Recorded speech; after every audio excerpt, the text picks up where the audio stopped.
അസ്സലാമു അലൈക്കും വറഹ്മത്തുള്ളാഹി വബറകാതുഹു. മഹാനായ നബി സല്ലല്ലാഹു അലൈഹി വസല്ലമ തങ്ങൾ അബൂബക്കർ റളിയല്ലാഹു അൻഹുവിൻ്റെ മടിയിൽ കിടന്ന് ഉറങ്ങിയിരിക്കുകയാണ്. ആ സമയത്ത് അബൂബക്കർ റളിയല്ലാഹു അൻഹുവിൻ്റെ കാലിൽ, അതായത് മാളം അടക്കാൻ വേണ്ടി മാളത്തിൻ്റെ മുഖത്ത് വെച്ചിരിക്കുന്ന തൻ്റെ വിരലിൽ എന്തോ കടിച്ചു. ഏതാനും നിമിഷങ്ങൾ അല്ലെങ്കിൽ സെക്കൻഡുകൾ കഴിഞ്ഞപ്പോഴേക്കും വേദന അനുഭവപ്പെടാൻ തുടങ്ങി. അദ്ദേഹത്തിനെ ഏതോ വിഷജീവി കടിച്ചിരിക്കുകയാണ്. എന്താണ് എന്നറിയില്ല. പിന്നെ അറേബ്യയിലെ ഇത്തരം മലമടക്കുകളിലൊക്കെ തന്നെയും ഇങ്ങനെ വിഷജീവികൾ ധാരാളം ഉണ്ടാവാറുണ്ട്. അവയ്ക്കാണെങ്കിലോ സാധാരണതയധികം വിഷമുണ്ടാകും, സംഹാരശേഷി ഉണ്ടാകും.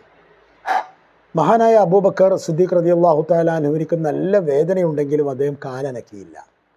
കാരണം തൻ്റെ മടിയിൽ തലവെച്ച് കിടക്കുന്നത് പ്രവാചക സുൽത്താനാണ്. തൻ്റെ വേദനയേക്കാൾ വലുതാണ് നബിയുടെ ക്ഷീണം. അതുകൊണ്ട് നബിയുടെ ഉറക്കത്തെ ഒരിക്കലും തൻ്റെ വേദന ബാധിക്കാൻ പാടില്ല എന്ന് അദ്ദേഹത്തിന് നിർബന്ധമുണ്ടായിരുന്നു. പക്ഷേ വേദന അസഹ്യമായിരുന്നു. അവസാനം അദ്ദേഹം കടിച്ചു പിടിച്ച വേദന കണ്ണുനീരായി പുറത്തു ചാടിയെന്നാണ്. കണ്ണുനീരെന്ന് പറയുമ്പോൾ നമുക്കതിനെ തടയാൻ കഴിയില്ല. മറ്റു പലതിനെയും നമുക്ക് നിയന്ത്രിച്ച് നിർത്താൻ കഴിയും. കണ്ണുനീര് അത് വരേണ്ട സാഹചര്യം ഉണ്ടായാൽ അതങ്ങോട്ടൊഴുകും. ഇവിടെയും അങ്ങനെയാണ് ഉണ്ടായത്. അതിൽ ഒരു ചെറിയ കണം നബി സല്ലല്ലാഹു അലൈഹി വസല്ലമ തങ്ങളുടെ മുഖത്തേക്കാണ് വീണത്. ഒരു ഭാഗത്ത് വെപ്രാളം, ഒരു ഭാഗത്ത് വേദന. ഇതിൻ്റെ ഇടയിലെല്ലാം നബിയുടെ മുഖത്തേക്ക് കണ്ണുനീർ തുള്ളി വീഴാതിരിക്കാൻ അദ്ദേഹത്തിന് ശ്രദ്ധിക്കാൻ കഴിഞ്ഞില്ല. കണ്ണുനീര് വീണതും മഹാനായ നബി സല്ലല്ലാഹു അലൈഹി വസല്ലമ തങ്ങൾ ഞെട്ടി ഉണർന്നു. എന്തു പറ്റി അബൂബക്കർ? അബൂബക്കർ റളിയല്ലാഹു അൻഹു ഉണ്ടായതെല്ലാം പറഞ്ഞു. നബി അതിനെ നബി തങ്ങൾ അപ്പോൾ തന്നെ അതിനെ ചികിത്സിച്ചു. അദ്ദേഹത്തിൻ്റെ വേദനയും വിഷവും എല്ലാം മാറുകയുണ്ടായി. പിന്നെ 3 ദിവസം അവർ രണ്ടുപേരും ആ ഗുഹയിലായിരുന്നു.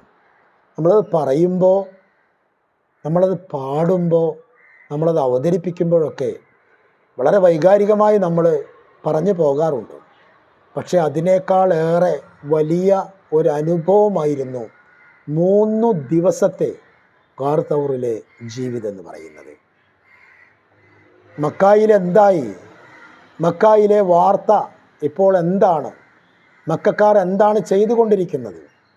അതറിയലായിരുന്നു ഏറ്റവും പ്രധാനപ്പെട്ട ഒരു കാര്യം. അതിനവർക്കുണ്ടായിരുന്ന ഏക മാർഗം മഹാനായ അബ്ദുള്ള ബിൻ അബൂബക്കർ റളിയല്ലാഹു അൻഹു ആയിരുന്നു. അദ്ദേഹം രാത്രി ഇരുട്ടിയാൽ അദ്ദേഹം നടന്ന് ഗാർ തൗറിൽ വരും. എന്നിട്ട് മക്കയുടെ അവസാനത്തെ നീക്കങ്ങൾ എന്തൊക്കെയാണ് അതൊക്കെ നബിയെയും പിതാവിനെയും അറിയിക്കും. രാത്രി, അതായത് നട്ടപ്പാതിര കഴിഞ്ഞാൽ അദ്ദേഹം മെല്ലെ മെല്ലെ കുന്നിറങ്ങും. നേരം പുലരുമ്പോഴേക്കും അദ്ദേഹം മക്കായിലെത്തും. പിന്നെ മക്കയിലെ ഒരു സാധാരണക്കാരെ പോലെ അദ്ദേഹം അവിടെ കഴിയും. പകൽ മുഴുവനും അദ്ദേഹം ഓരോ സ്ഥലങ്ങളിലായി വിവരങ്ങൾ അന്വേഷിക്കും. അതിൻ്റെ ഇടയിൽ അദ്ദേഹം എല്ലാ കാര്യങ്ങളും മനസ്സിലാക്കുന്നുണ്ട്. ഖുറൈശികളുടെ മാനസികാവസ്ഥ, അവരുടെ തെരയൽ, അവരുടെ അന്വേഷണം, ഈ കാര്യങ്ങളെല്ലാം. അതോടൊപ്പം തന്നെ അബൂബക്കർ റളിയല്ലാഹു തആല അൻഹുവിന് ഒരു അടിമയുണ്ടായിരുന്നു, ആമിർ ബിൻ ഫുഹൈറ. ആ അടിമ തൻ്റെ കറവ് മാടുകളെ കറന്നെടുത്ത് നബിക്കും അബൂബക്കർ റളിയല്ലാഹു അൻഹുവിനും വേണ്ട പാല്, അത് മാത്രമാണ് ഭക്ഷണം, വേറെ ഭക്ഷണങ്ങളൊന്നുമില്ല, അവിടെ കൊണ്ടുപോയി കൊടുക്കും. അതും രാത്രിയിൽ. അങ്ങനെ വളരെ പരിതാപകരമായ, ഒരു ഭാഗത്ത് മലയുടെ മുകളിലുള്ള ഏകാന്തത, മറ്റൊരു ഭാഗത്ത് കൃത്യമായ ഭക്ഷണവും വെള്ളവുമില്ലാത്ത സാഹചര്യം. മറ്റൊരു ഭാഗത്ത് മക്കായിലെ ശത്രുക്കളുടെ ഭീതി. അങ്ങനെ ഇരിക്കുന്നതിനിടയിലാണ് പെട്ടെന്ന് ഒരു കാലനക്കം കണ്ടത്. അബൂബക്കർ റളിയല്ലാഹു അൻഹു ആണ് ഏറ്റവും ആദ്യം നോക്കിയത്. അദ്ദേഹം ഒരു കാവൽക്കാരനാണ്. അദ്ദേഹം നോക്കിയപ്പോൾ അബൂബക്കർ റളിയല്ലാഹു അൻഹു കണ്ടത് ആ കാഴ്ചയായിരുന്നു.